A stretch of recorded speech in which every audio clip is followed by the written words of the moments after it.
Gusto ko lang sabihin guys na hindi po sa akin yung story na to. This story is inspired by a popular bisexual love story na pinamagatang Macdo. Credits sa totoong may-ari ng story. Halina't maging saksi sa kwento ng buhay ni Kenneth at Raymond. Handa ka na bang kiligin at umiyak? Simulan na natin ang kwento. Hi!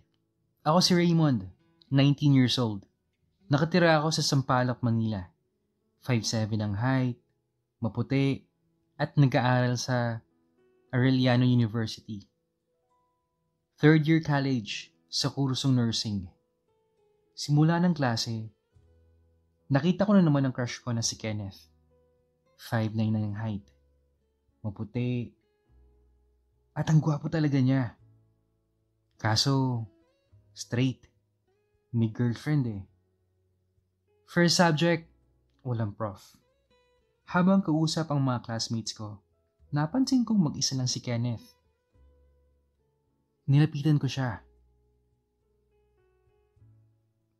Uy bro, kamusta? Parang ang tahimik mo ngayon. Sabi ko kay Kenneth. Wala, may iniisip lang ako. Tugon naman ni Kenneth. Tara, kantin tayo, gusto mo? Sige, tara, sabi niya. Mabait si Kenneth. Yun nga lang, palaging tahimik. Habang naglalakad kami papuntang kantin, sabi ko, nga pala Kenneth, gusto mo mag-rent ng apartment? Naghahanap kasi ako ng cashier sa renta eh. Magkano ba yan, Raymond? Gusto ko na din kasi mag-apartment o dorm. Nakakapagod kasi yung biyahe. Taga Cavite pa ako eh. 8,000 per month. Tag 4K tayo. Sige. Itatanong ko muna kung papayagan ako. Pagkatapos namin kumain, klase ulit. Tapos uwian na. Pagdating ko sa bahay, nagbihis na ako at umiga. Ay, sana naging bye na lang si Kenneth, no? Pero malabo eh. Varsity siya ng basketball sa school. Tapos, 2 years na sila ng girlfriend niya. Kinabukasan, pagpasok ko ng school, absent si Kenneth.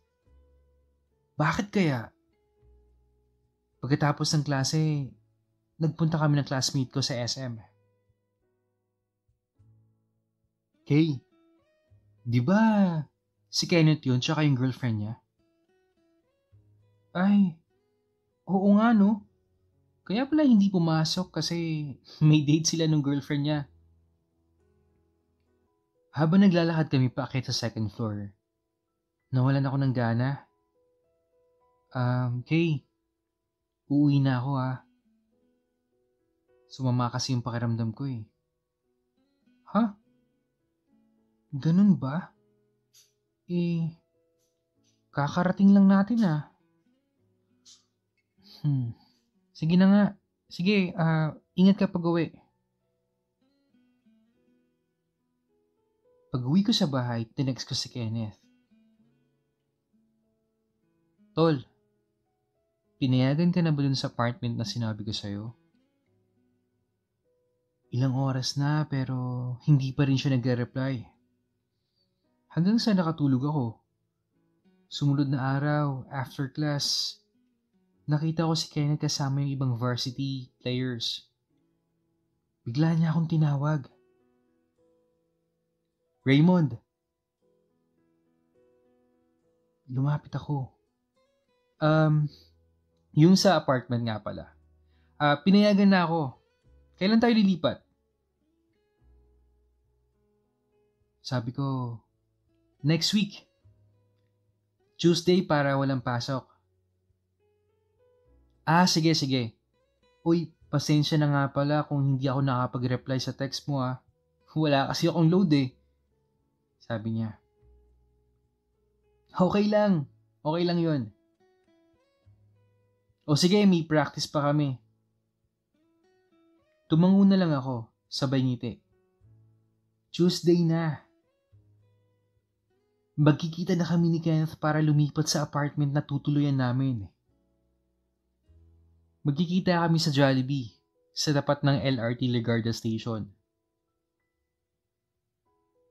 Uy, Kenneth, ang daming mong dala. Tara na para makapag-ayos na tayo.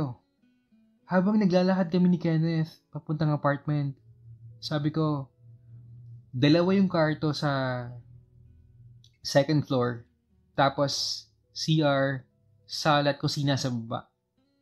Tumango lang si Kenneth. Pagdating namin sa apartment, kanya-kanyang ayos ng gamit. Gabi na nung natapos kami mag-ayos ng sari-sariling kwarto. Kenneth, tara, dinner muna tayo sa labas. Nagugutom na ako. O sige, ligo muna ako. Pinagpawisan ako eh. Kabubuhat ng gamit. Sige, ako rin. Sabi ko naman sa kanya. Pagkatapos mo, ako naman Para pagkatapos mag-dinner, tulog na lang agad. Nagsimula nang maligo si Kenneth habang naghahanda na rin ako para maligo. Habang bumababa ako ng hagdanan, siya namang akyat ni Kenneth galing sa CR kasi tapos na siyang maligo. Parang hihimatayin ako sa nakita ko. Totoo ba to? Yung crush ko, nakatapis lang. Kitang-kita yung maputi at macho niyang katawan. At may six-pack na abs pa.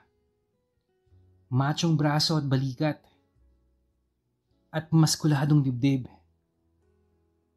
At ang umagaw ng atensyon ko, ang nakabukol sa banda niyang ibaba. Na para bang may malaking tinatago. Nanlambot ang tuhod ko kay Kenneth. Pero hindi ko pinahalata. Wala pang nakakaalam na bay ako.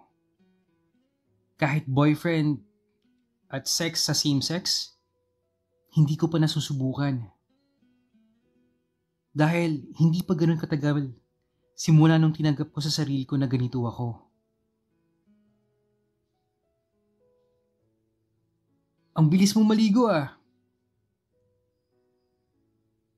Gutom na kasi ako, Raymond. Bilisan mo maligo Sige, para makakain na din tayo. Sagot ko. Binilisan ko maligo at magbihis. Lumabas kami ni Kenneth para makahanap ng makakainan. Para akong may kasamang patay. Akala ko sa klase lang siya tahimik. Habang kumakain, kinamusta ko siya. Tol, kamusta na pala kayo ng girlfriend mo? Kami? Ayos naman. Ikaw? Ako? Wala akong girlfriend. Talaga? Sa itsura mong yan, wala kang girlfriend? Bakit hindi mo ligawan si Kay? Close friend ko lang yun. Seatmate kasi kaya siya yung pinaka-close ko. Sagot ko naman. Tol, huwag kang maingay Nakwento niya sa akin na gusto ka niya. Ligawan mo na. Maganda naman si Kay. Nako, kung pwede ko lang sabihin kay Kenneth na siya yung gusto kong ligawan, kanina ko pa sinabi. Talaga? Gusto niya ako? Baka naman nagbibiro lang yun.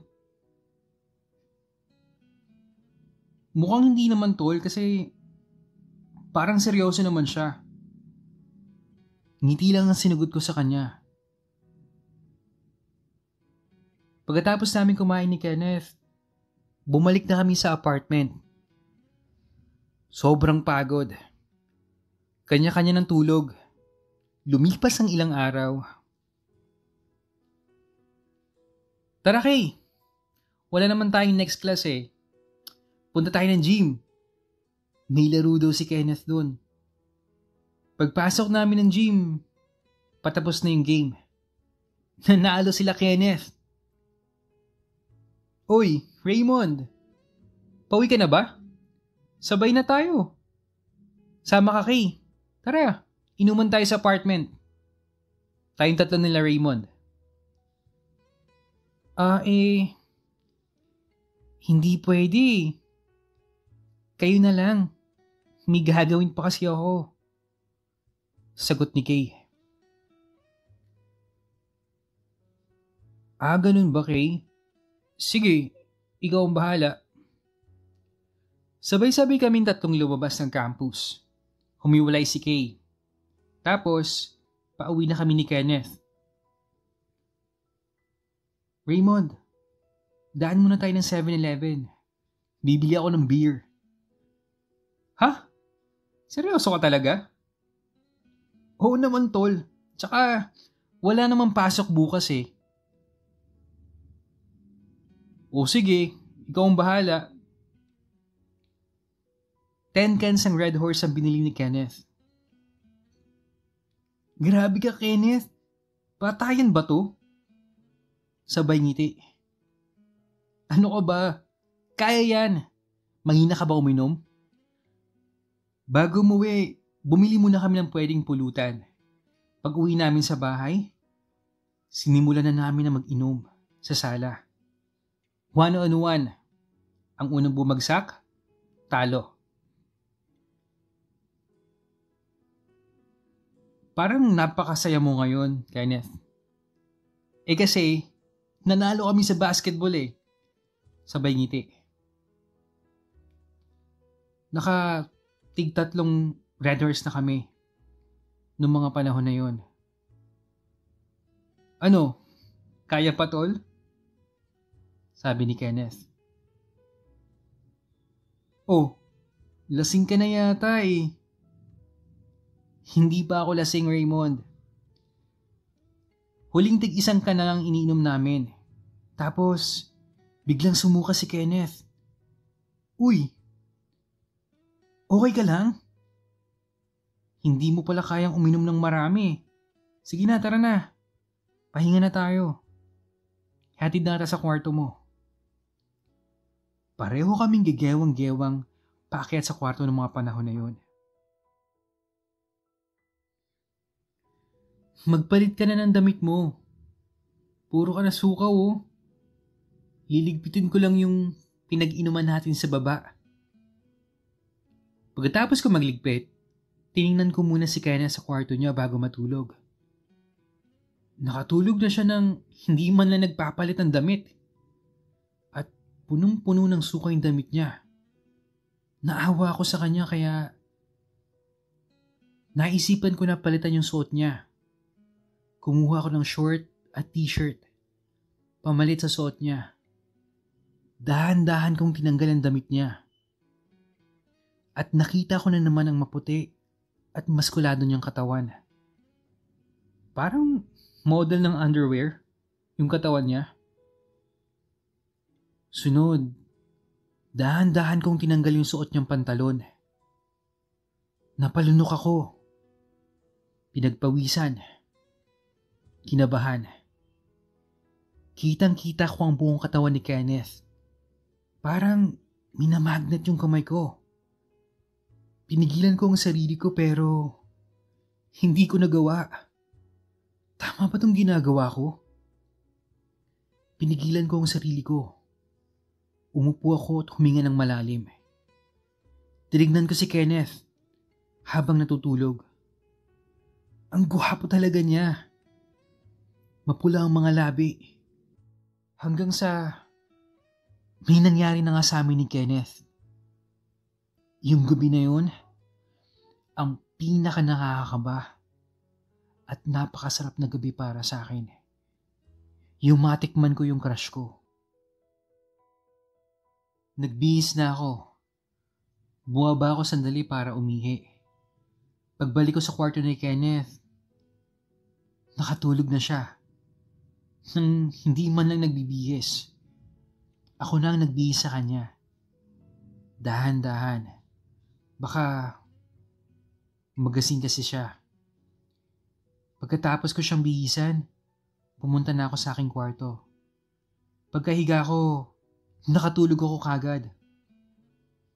Kinabukasan, paggising ko, naisip ko kagad yung nangyari. Grabe! Ano ba tong ginawa ko? Hindi ako makalabas ng kwarto. Hindi ko alam kung paano haharapin si Kenneth. Ilang minuto lang nakalipas, lumabas na ako ng kwarto. Nakakandado ang kwarto ni Kenneth. Tahimik ang bahay. Ay, ito na nga ba yung sinasabi ko eh. Buong araw kong hindi nakita si Kenneth. Umalis siya habang tulog ako. Kinabukasan pagpasok ko sa school, first subject, wala si Kenneth.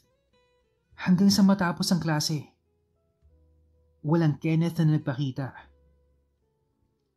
Umuwi ako sa apartment ng Matamlay. Pagdating ko sa apartment, diretso agad sa kwarto. Nagpahinga ako ng malalim. Nag-isip-isip at may halong pagsisisi. Sana hindi ko na lang ginawa yon. Nakatulog na ako sa kakaisip na nangyari. Hindi na ako nakakain ng dinner. Kinabukasan, may klase ulit. Pagpasok ko ng room, late ako ng 15 minutes. At nandun si Kenneth. Hindi ako makatingin ng diretso sa kanya. Okay, hanggang dito muna guys, no? I-upload ko din yung kasunod. Salamat.